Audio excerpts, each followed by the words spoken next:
OMG, OMG, OMG. Welcome to the superpilotish channel. My name is Graham Wilson, and today in my basement, I'll be talking about something that's been kind of, popping up a little bit on my social media and stuff about plane crashes. Ooh, do I have your attention now? Yeah, that's why that's why everyone does plane crash videos.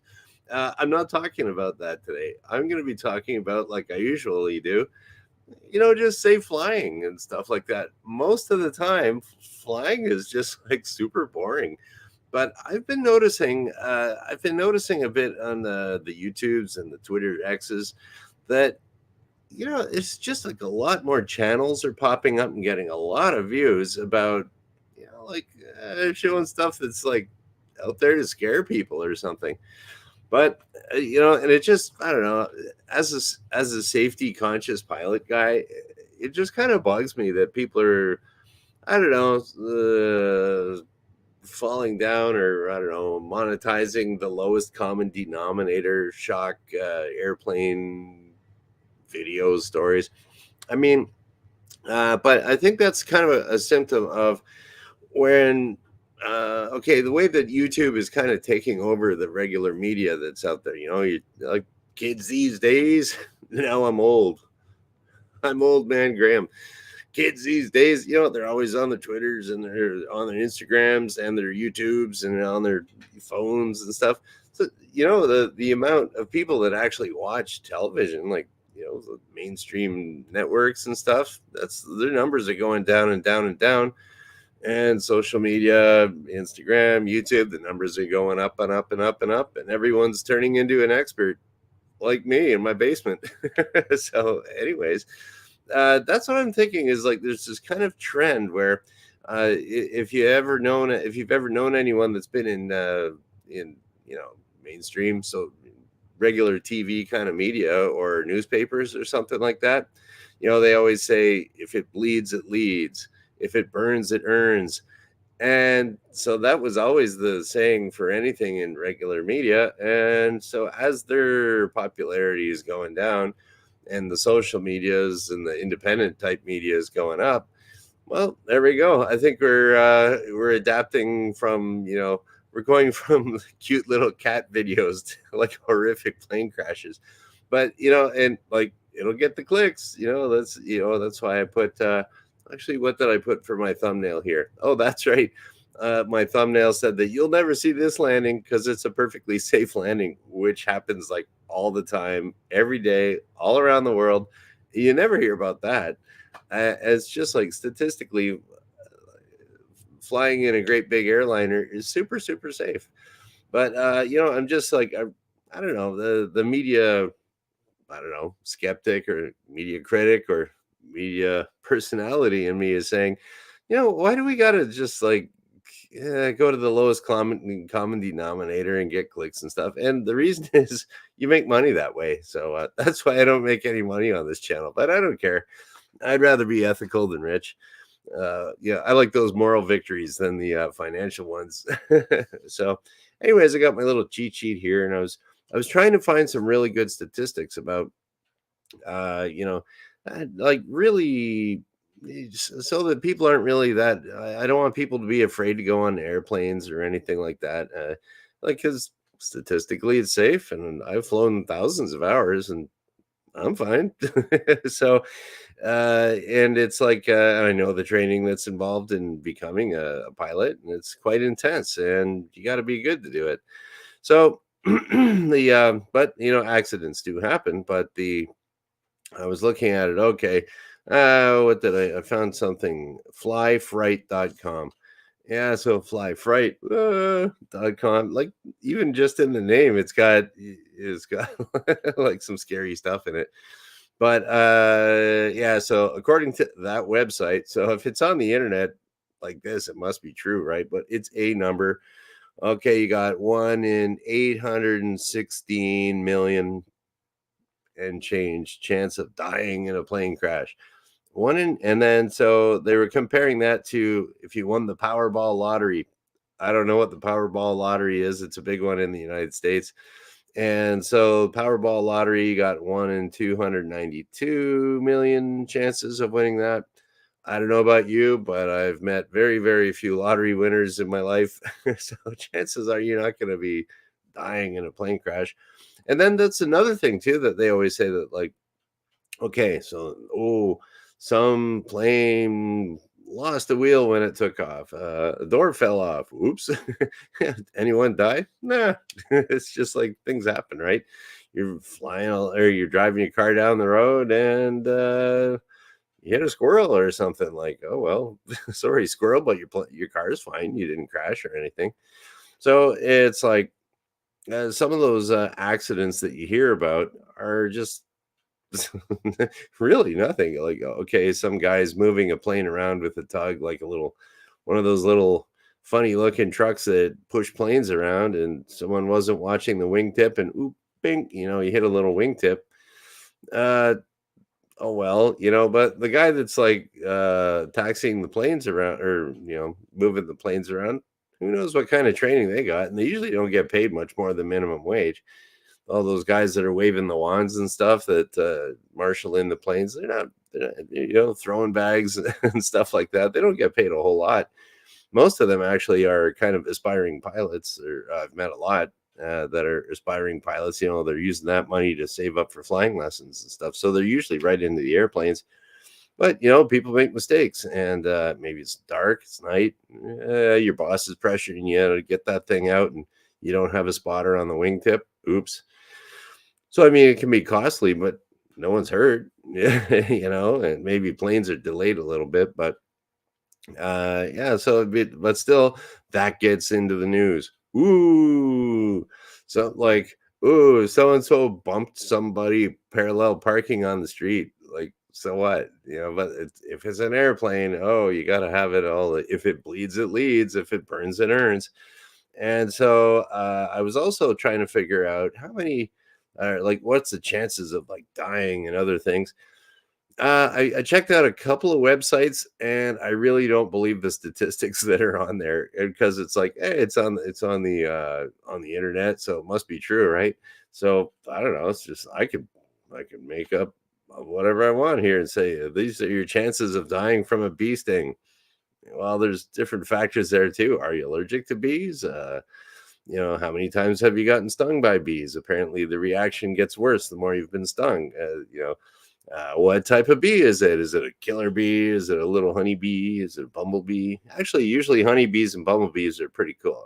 I'm a gardener myself, and bumblebees are great. They just do lots of pollinating. They leave you alone. Don't ever worry about bumblebees. They're cute. They're pretty cool, and they don't sting you. I think with the honeybees, those are the furry little guys. They usually leave you alone too. I think you only get stung if they're getting their clover and you kind of step on them by mistake. That might it might sting you, but there you go. But even still, how many people are out there getting hit by lightning, dying of bee stings? It's like, yeah, and then you get on a plane, it's even statistically even safer than hanging around in your backyard with bare feet.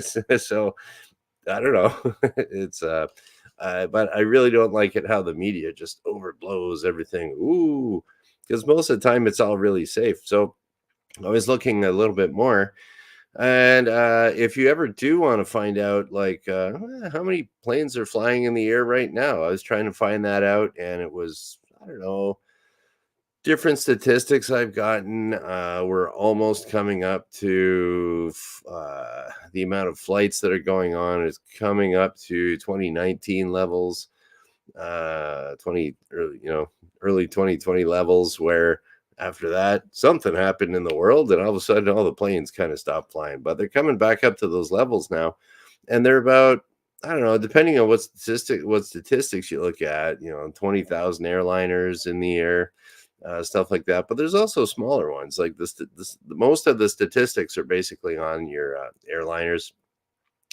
big jets, and so you don't count all the little guys flying around. So if you ever want to see something that blows your mind, if you go to, I got 3 websites for you. Maybe I'll throw them when I'm done here, I'll stick them in the description below. So you want Flight Aware, that's got maps of like all the planes that are flying around. Flight Aware, Flight Tracker 20, or sorry, Flight Radar 24, and planefinder.net. And so you go on there and you can see like all these planes in the world just flying around. And if you zoom in, you see more. You zoom in, you see more. And so there's just like there's tens of thousands in the plane, tens of thousands of planes in the air at any given time throughout the world. But they're all kind of landing safely usually. So it's I don't know. Don't sweat it, man. Planes are really nice and safe.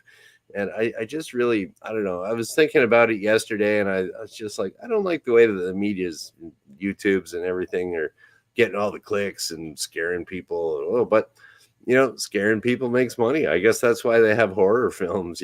People like that stuff. I guess I don't, but some people pay to go get scared. So some people click on the links for airplane crashes. Oh, and then another thing I noticed too was that in general, if you're concerned about aviation safety or anything like that, what I have found is that so there's in the statistics of like what's the safest ones to fly. So generally, it seems like the bigger the airplane, the safer it is. I would imagine that's probably because the operators of those aircraft, those are expensive, and the training to go into it is a little bit more. They have like full motion simulators and stuff that are expensive, so there's a lot more money at stake there. So you're going to have more experienced pilots flying them.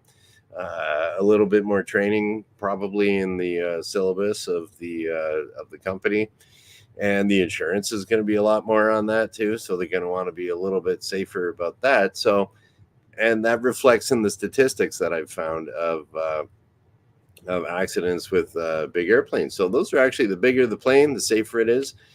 And it really correlates from what I was doing to, then you go to the other ones, maybe it's got a couple propellers on it, and those accident rates are a little bit higher. Then you get to a smaller airplane, then they're even higher.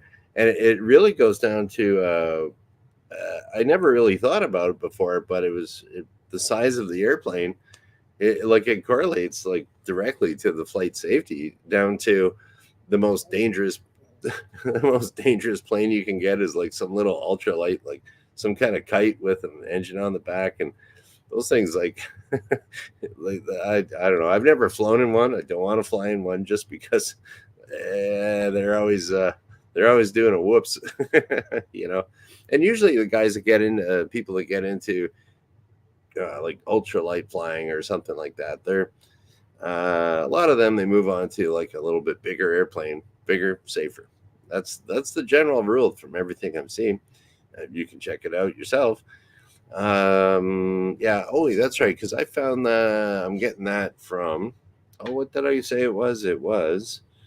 Oh, flyfright.com. I'll throw that in the description below too, if you want to click on that link. And yeah, you can find out, depending on the type of the airplane, it's smaller the plane, bigger the crash, or whatever, the more chances of it. But then they're going slower, stuff like that. If you ever get into like powered paragliding and stuff, I don't know too many statistics on that, but a lot of that stuff is just kind of, if you do have an accident, you get hung up in a tree or something like that, you just don't tell anyone, and just go over to the farmer and say, hey, can I borrow a ladder to get this thing out of the tree or something like that? And no one ever finds out. So I don't know about the safety reporting. I don't think it's even required a lot of places for your powered paraglider flying. If there isn't an accident, no one's going to know.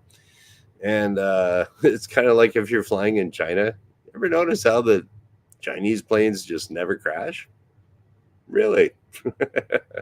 Okay, I wonder if there's something they're not telling us. Maybe they're super safe over in China. Okay. Anyways, yeah, it's just weird. Yeah, you never hear about that. So, okay, so that was kind of all my little notes that I wanted to have for today. And it looks pretty slow in the chat, like nobody's here. Here I am talking to myself in my basement. Oh well, whatever. Kind of don't care. So Yeah, am I even going here? Yeah, probably. Okay, well, no one's around, so there's no questions or anything like that. So this will probably be, if you watched it this far, you probably will have seen the show with almost the least amount of views that you'll ever see because it's so boring. Oh, and Monomore is here. Hello. Thank you for showing up, Monomore. And yeah, that's about it for today. And there we go. It's a pretty boring show of some guys talking in his basement about how planes never really crash. But oh well, you get a little bit of everything on the superpilotish channel. And yeah, so I guess that's about it. Today is Wednesday. And so I'll be back on Friday because I do this Monday, Wednesday, Friday at noon Eastern. And we'll kind of shut her down. So thank you, that one person watching me. Thank you for watching. And we'll click this. Bye.